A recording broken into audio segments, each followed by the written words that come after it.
What if the fastest way to stay strong after 40 isn't doing more exercises, but doing the right 5? Because there are 5 weight training moves that cover almost everything you actually need: strength, muscle, posture, joint resilience, and real-world capacity. But if you miss the one rule that makes these work, you'll lift for years and still feel stiff, weaker, and one tweak away from sitting out the week. So what makes these exercises different from everything else out there? And what is everyone else missing? Let's start with the one that makes everything else feel safer. Here's a question most people never think to ask. What's the one physical skill you actually use every single day without exception? You're not bench pressing at the grocery store. You're not doing lunges to carry laundry up the stairs. You're carrying things, heavy things, from one place to another. And that's exactly why the farmer's carry belongs on this list. The farmer's carry is simple. You pick up a weight in each hand and you walk. That's it. But what's happening inside your body during that walk is anything but simple. Your grip is working overtime just to hang on. Your shoulders are being pulled in every direction and fighting to stay in their sockets. Your core is bracing hard to keep your spine upright. Your hips are stabilizing with every single step. You are training your entire body to work as one coordinated unit under real load, which is exactly how your body needs to function in real life. Here's what makes this especially powerful. Research on grip strength has consistently shown it to be one of the strongest predictors of long-term health and independence. The stronger your grip, the better your outcomes tend to be as you age, from cardiovascular health to how well you hold up physically over the long haul. It also does something incredible for your posture. Carrying heavy loads forces you to stand tall, or the weight wins. Your upper back fires up to keep you from rounding forward.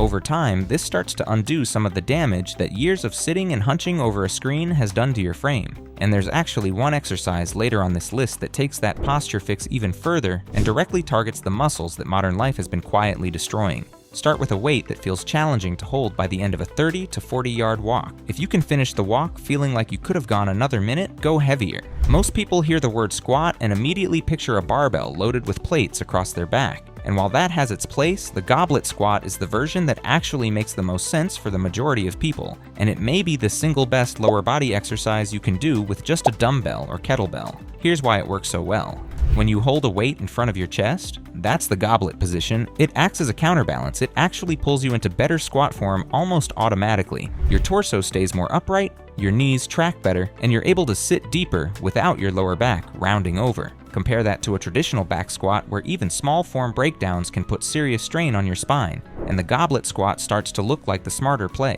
The goblet squat trains your legs and your hips together the way they're designed to work together.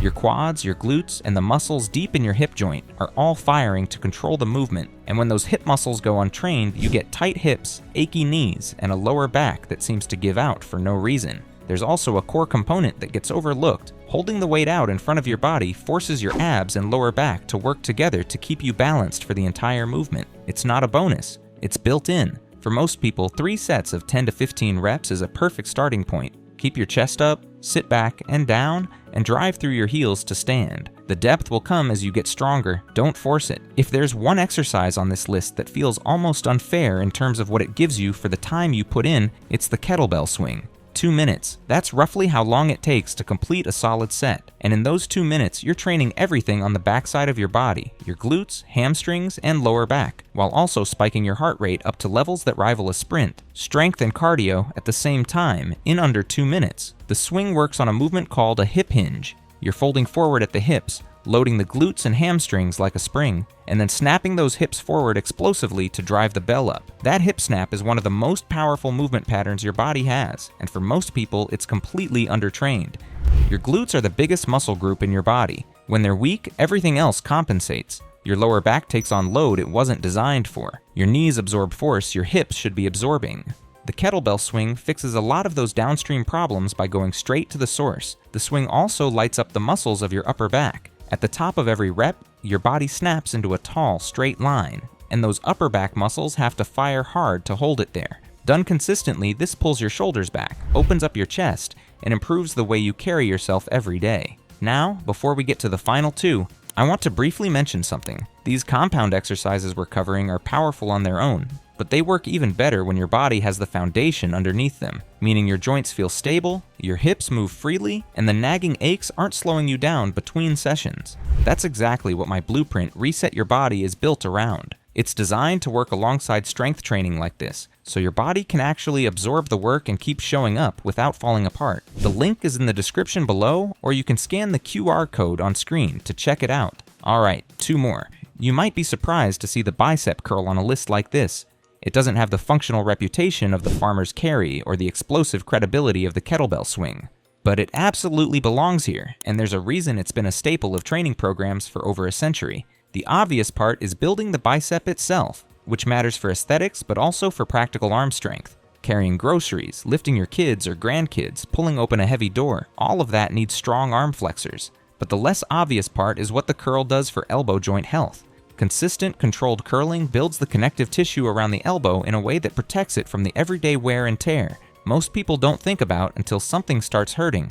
Here's something that often gets missed. The bicep curl is also a shoulder health exercise.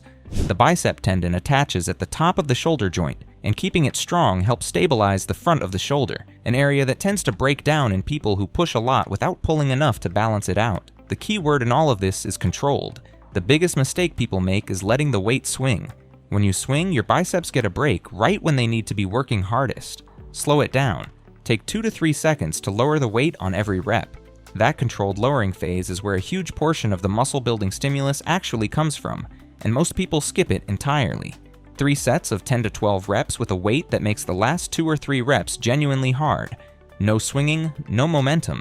This is the posture exercise, the one that directly targets what years of sitting, driving, and staring at screens has quietly done to your upper body. The bent over row is the most direct antidote to the way modern life wrecks your upper body. Think about what daily life looks like for most people. Sitting at a desk, hunched over a steering wheel, looking down at a phone. Your body spends hours and hours in a forward-rounded position, and the muscles responsible for pulling your shoulders back are getting weaker by the day. The bent over row is the direct antidote to that. When you hinge forward at the hips and row a dumbbell or barbell toward your body, you're training the muscles of your mid and upper back to do the job they're supposed to do.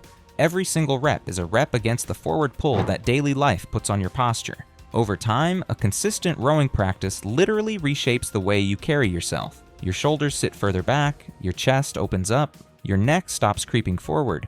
People will notice before you even realize it's happening. There's also a hip hinge component here that ties directly back to the kettlebell swing.